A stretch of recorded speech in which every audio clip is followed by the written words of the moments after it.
When I speak Romanian, my native language, I have a bit of a Spanish accent. Now, for some people, that's a reason to ridicule me and laugh at me, but for others, it's actually pretty exotic, and they respect me for my accent. But what would happen if I were to be speaking Romanian in an accent that isn't from a nation as visited, respected, or favorized as Spain? Because you gotta admit, the Spanish stereotype is being kind of nice, albeit also lazy. What would happen if I were to speak Romanian with an African accent, an Arabic accent, an Indian accent? At least in Western countries, I don't think it would go down the same. But this doesn't really apply the other way around. Europeans with European accents do get discriminated abroad in countries like India, but with much more positive connotations. The West is respected by the East, but the East isn't respected by the West. Weird, isn't it? It's almost as if there's an inner layer of discrimination and racism in our society, and people are okay with accepting it. And even the people that are being discriminated are treating the people that are discriminating them with respect, depending on the location. And the easiest way of dissecting this issue, a method that I felt on my own Spanish-Romanian skin, is through accents. Because they're the easiest way of finding out where a person is from without impolitely asking, hey, where are you from? You probably can't differentiate a German accent from a Dutch accent, or a Chinese accent from a Thai accent. But something that pretty much everybody is weirdly good at doing is differentiating Western accents from Eastern accents, and thus determining whether that person, depending on the accent they're using, is quote-unquote worthy or quote-unquote unworthy of respect, depending on whatever fucked up standard we created in our society. But there's an even deeper layer of racism to this. You can't differentiate between a German and Dutch accent, but something that you can probably do with just as much ease as differentiating from an Eastern accent and a Western accent is differentiating between a Western European accent and Eastern European accent. And sometimes the discrimination between these two categories of European is just as pronounced as the discrimination the East suffers from the West. And I am Spanish-Romanian. Eastern European, Western European. So believe me when I say this. There are countless stories of Western Europeans coming to Romania, especially in the 90s after communism ended here, and being treated like literal kings and queens. My father, a Spanish immigrant, included. But Romanians are not treated the same way in Spain. Trust me. I mean, obviously, right? And we can go even deeper. I am 100% sure that Americans, residents of the United States of America, discriminate each other based on their accents.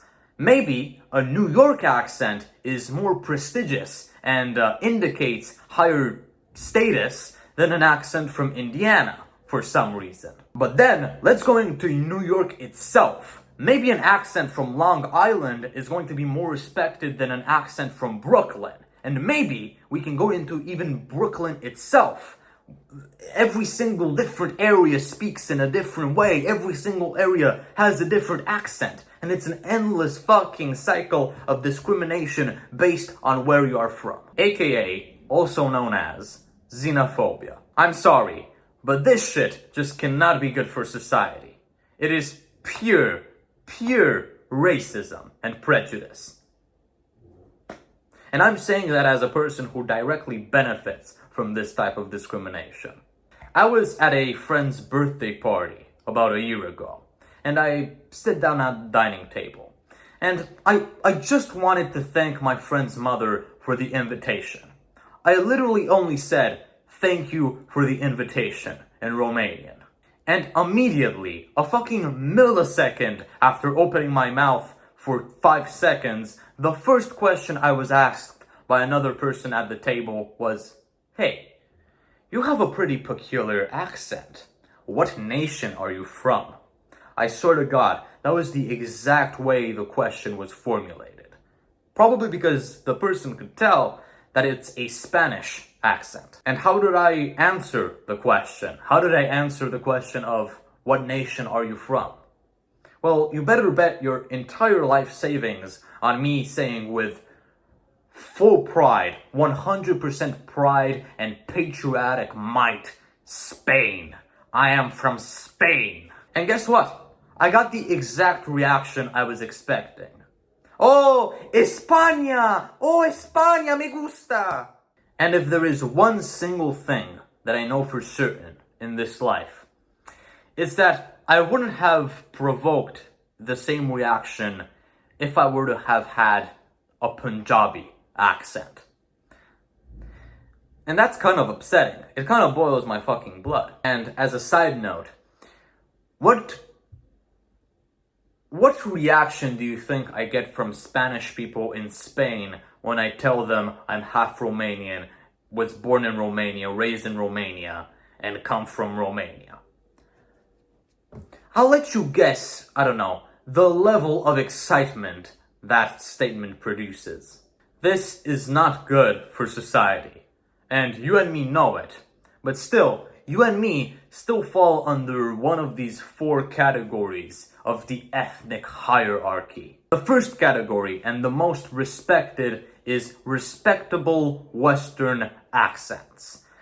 Accents from countries like Germany, or France, or Canada.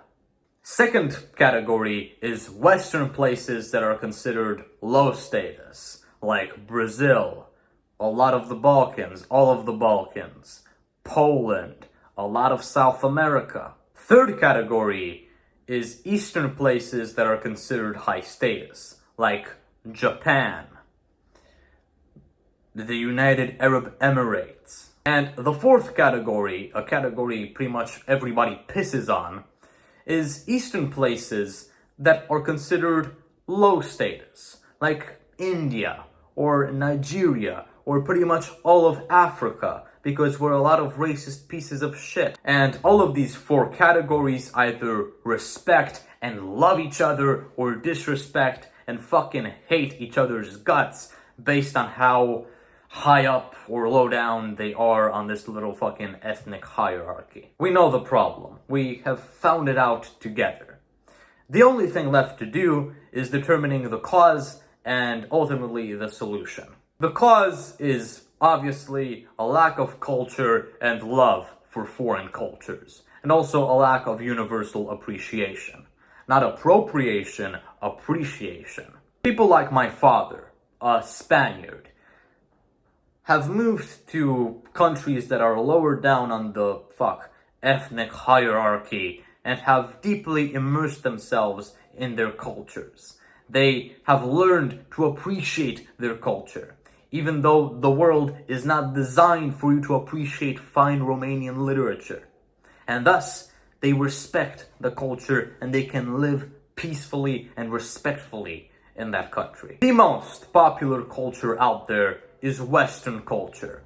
Indian people read Jane Austen, but English literature students aren't exactly, let's say, fucking insane, aren't really that passionate about the Bhagavad Gita. The more you understand about something's origins and background, the more you can actually understand it. And the more you understand something, the more you can appreciate it. Of course, there's a lot of colonialism and politics that determine this ethnic hierarchy. But we, as everyday people living in this current age, can't really go back in time and tell the Spaniards and British people to fucking piss off. So, the best thing we can do is start appreciating and relishing the cultures that are quote-unquote below us, and stop idealizing the cultures that are quote-unquote above us.